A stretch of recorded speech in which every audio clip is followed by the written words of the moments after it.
سمعت عن رسول الله صلى الله عليه وسلم اسمه محمد صلى الله عليه وسلم الذي يذكر كل يوم أسماء، ويذكر في الآذان، ويذكر في الإقامة، ويذكر في الصلاة، ويذكر في كل موضع.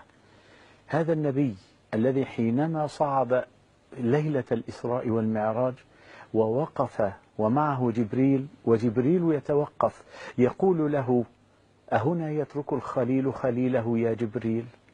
قال: يعز علي فراقك يا رسول الله، ولكن لكل منا مقاما معلوما، فإن أنا تقدمت خطوة لاحترقت بأنوار الجلال، أما أنت يا ابن عبد الله لو تقدمت لاخترقت أنوار الجمال.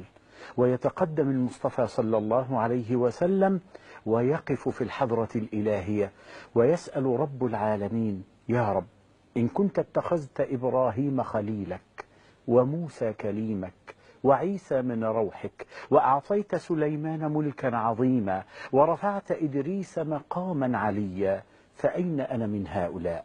يقولها بتواضع الأنبياء وهو سيد الخلق أجمعين.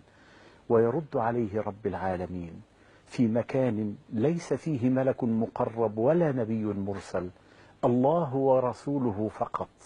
ويرد رب العالمين: يا رسول الله، يا محمد، إن كنت اتخذت إبراهيم خليلي فأنت حبيبي، والحبيب أكرم علي من الخليل. وإن كنت اتخذت موسى كليمي فقد كلمته من وراء حجاب، أما أنت يا حبيبي فتجلس على بساط أنس الله.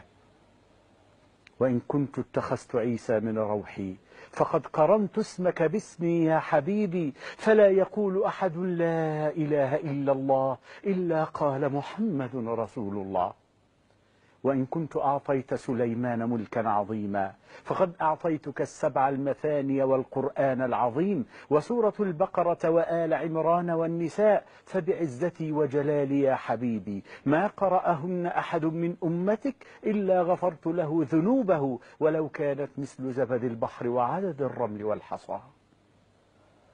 وإن كنت رفعت إدريس مقاما عليا فهو في السماء الرابعة، أما أنت يا حبيبي ففي مكان لم ولن يصل إليه أحد قبلك ولا أحد بعدك.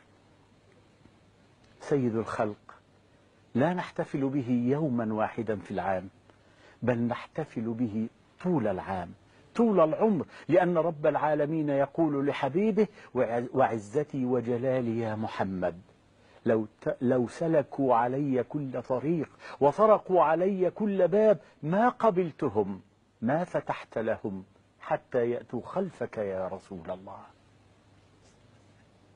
اللهم صل وسلم وزد وبارك عليك يا سيدي، يا خير من دفنت في القاع أعظمه، فطاب من طيبهن القاع والأكم، نفسي الفداء لقبر أنت ساكنه، فيه العفاف وفيه الجود والكرم. اللهم صل وسلم وزد وبارك عليك يا سيدي يا رسول الله. هكذا الاحتفال بمولد النبي.